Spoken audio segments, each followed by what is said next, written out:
How's everybody doing? I hope you're blessed. Hope you're doing wonderful. Great. And we're going to do something a little different today. We're going to be looking at the scriptures, literally today, looking at the scriptures. And we're going to look at something called walking with Elohim, or walking with God. What does it mean to walk with him? And we're going to look at Enoch to see, and we may look at Noah, but we're going to look at Enoch and what was said about him. And we're going to start in Genesis chapter 5. We're going to read from 22 to 24 starting off. So it says, and Enoch walked with Elohim after he begat Methuselah 300 years and begat sons and daughters. And all the days of Enoch were 365 years. And Enoch walked with Elohim, and he was not, for Elohim took him. All right, so it says that the Father took him. And it says in these three words that Enoch walked with Elohim. So what does it mean to walk with him? All right, so if we're walking with him, it must mean, of course, that he's walking with us. You know, we have many, many promises in the scriptures. We can just go to one. We can go to one right here in Deuteronomy. Let's go to Deuteronomy chapter 31. That he walks with us. Deuteronomy chapter 31, verse 6 and verse 8. It says, be strong and of good courage, fear not, nor be dismayed, nor be afraid of them, for Yah, thy Elohim, he it is that doeth go with thee. He will not fail thee, nor forsake thee. Verse 8, and Yah, he it is that doeth go before thee. He will be with thee, he will not fail thee, neither forsake thee. Fear not, neither be dismayed, or don't be discouraged. Don't be scared. He's going to go with you. But as we saw that he walked with, Enoch walked with Elohim. And we see right here that it says, he it is that doeth go before thee. So when we walk with him, he is the one who goes before us. He goes before us because he is our leader. Yah is our shepherd. We should not want. He makes us to lie down in green pastures. He leads us beside the still waters. So it's him the one that leads us, and it's him that goes before us. He it is that doeth go before thee. So we know that Enoch walked with the Father. So the Father was leading Enoch, okay? He was leading Enoch. Let's also look at something else that had to be happening if Enoch walked with the Father. And it said that he took Enoch. He took him how he took Elijah. Before we even go there, let's go to 2 Kings. Let's go to 2 Kings chapter 2. 2 Kings chapter 2. Starting at verse 9, it says, and it came to pass when they were gone up, that Elijah said to Elisha, ask what I shall do for thee before I be taken away from thee.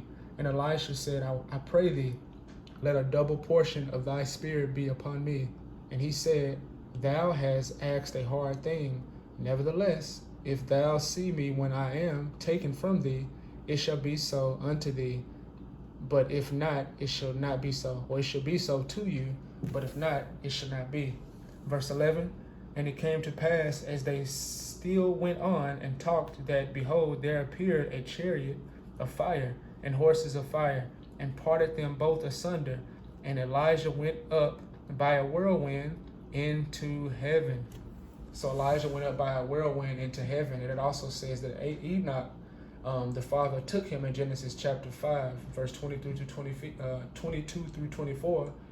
Enoch took him. Enoch was with him. Enoch walked with him. And as we looked at Deuteronomy chapter 31, that the Father goes before us. So as we get that down, he walked with him. The Father took him. And as we look how the Father leads, it says he goes with us. He won't forsake us, but he goes before us. Let's look at one more thing that had to have happened if Enoch was walking with the Father. Let's go to the book of Amos. The book of Amos, chapter 3. The book of Amos, chapter 3. Amos, chapter 3. We can start at verse 2. We're going to read 2 and 3. It says, you only have I known of all the families of the earth. He was speaking of Israel. We'll start at verse 1. Hear this word that Yah had spoken against you, O children of Israel, against the whole family which I had brought up from the land of Egypt, saying, you only have I known of all the families of the earth. Therefore I will punish you for all your iniquities. Can two walk together except they be agreed? So we see here that when two walk together, they're supposed to be agreed, but the father was speaking to his children like, hey, how can we walk together if we don't agree on anything? You're going this way, I'm going that way. You're going this way, I'm going this way. We do not agree. We're unequally yoked, as it were. I'm your husband and you're supposed to be my bride, but you're going the opposite way of me. How can two walk together except they be agreed? So, and I'm just bringing out this point because we know that Enoch walked with the Father. And as we looked at in Deuteronomy 31, when he leads us, he won't forsake us, he's with us, but he goes before us. So, if they walked with one another, if Enoch walked with the Father, it means that they were agreed, because this man got taken into the kingdom. He got taken to heaven. And we're going to look at that in Hebrews 11 now. Hebrews 11.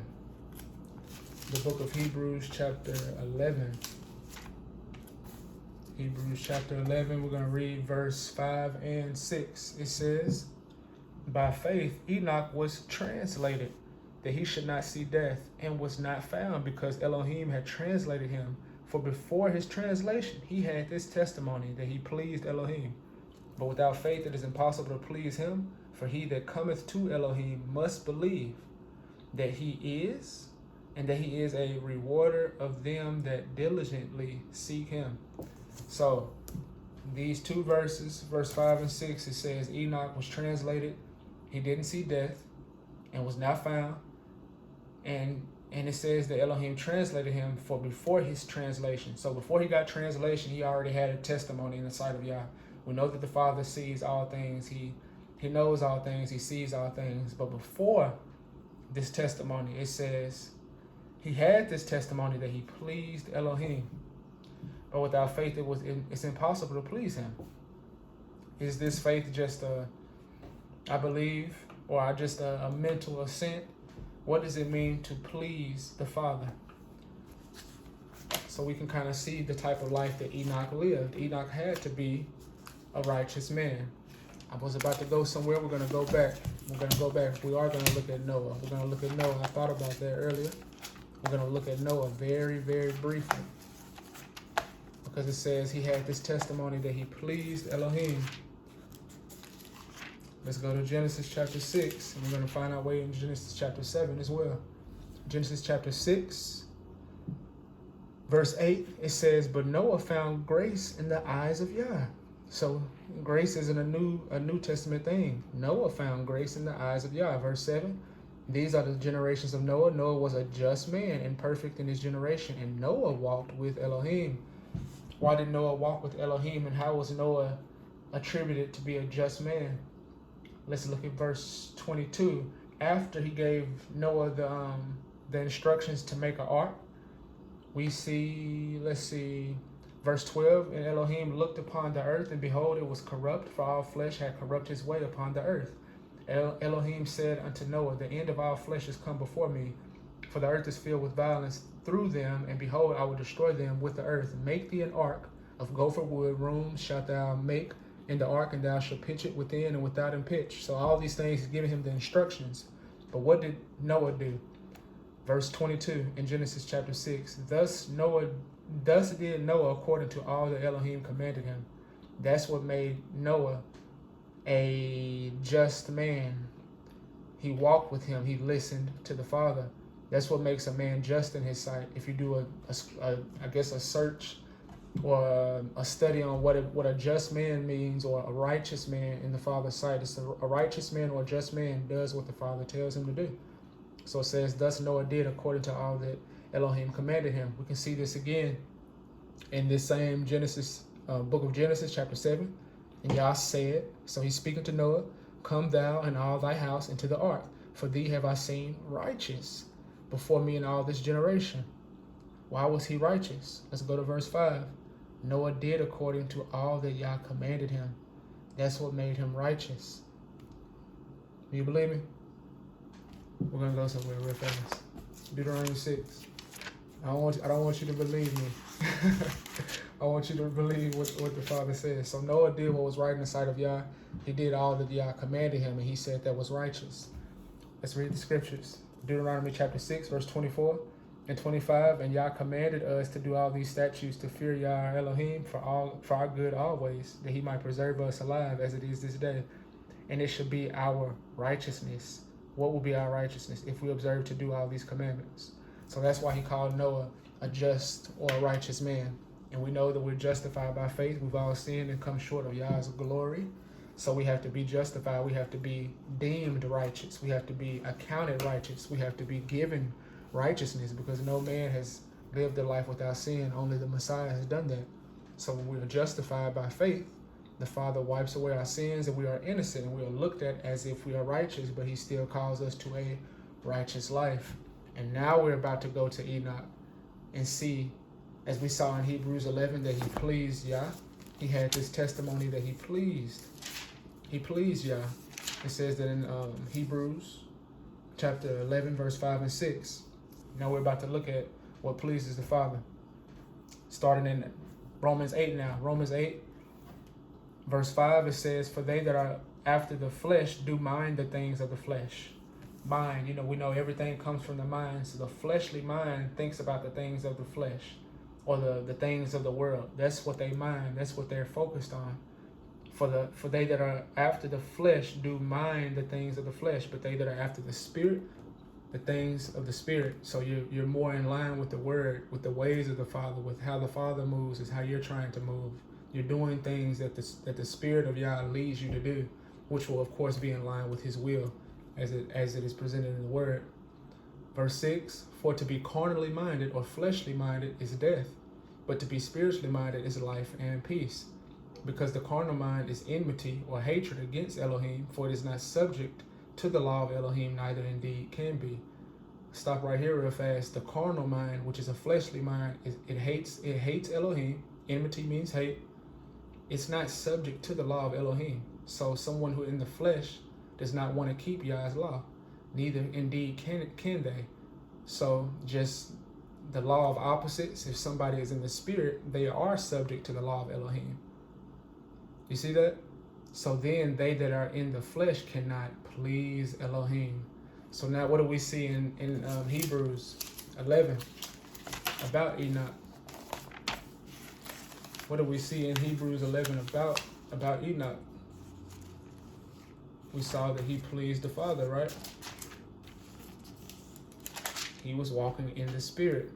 This was a spiritual man, so to speak. This was a man who was walking not according to the flesh, because he wouldn't have pleased the Father. He wouldn't have been translated, I guarantee you that. He wouldn't have been translated without seeing death. By faith, Enoch was translated that he should not see death, and was not found because Elohim translated him. For before his translation, he had this testimony that he pleased Elohim. And without faith, it is impossible to please him. For he that comes to Elohim must believe that he is, and that he is a rewarder of them that diligently seek him. So Enoch had to be a man who diligently sought him. He had a real walk with the Father. They were agreed. As Amos 3, verse 3 says, can two walk together unless they be agreed? He would have to be agreed with the Father's ways. He had to be agreed with the Father's ways for him to please the Father, because they that are in the flesh cannot please Elohim. So that's a quick study on what it means to walk with him. It means to walk in the Spirit, or to do those things that please him, to do his will. Those are the things that please him. Let's go back. That's the life that Enoch had. He had to have had that type of life. Let's look at something in Hebrews 13 before we close out. Hebrews 13. It says, now the Elohim of peace, verse 20 in Hebrews 13. Now the Elohim of peace that brought again from the dead our master, Yahushua, the great shepherd of the sheep, through the blood of the everlasting covenant. What is he going to do? Make you perfect in every good work, to do his will, working in you that which is well pleasing in his sight, through Yahushua, the Messiah, to whom be glory forever and ever. Amen.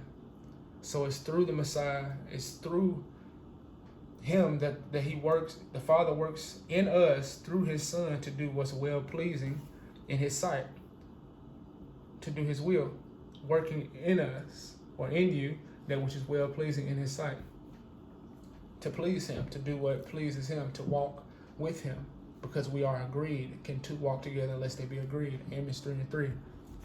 We'll close with this verse. We'll close with this verse in the book of Micah. We'll close with this verse in the book of Micah, chapter 6. And this is something we can all take with us. Verse 6 through 8. Micah chapter 6, verse 6 through 8.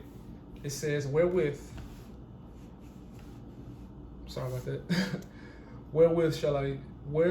I come before Yah and bow myself before the high Elohim? Can I come before him with burnt offerings, with calves of a year old? Will Yah be pleased with thousands of rams, or with 10,000s of rivers of oil?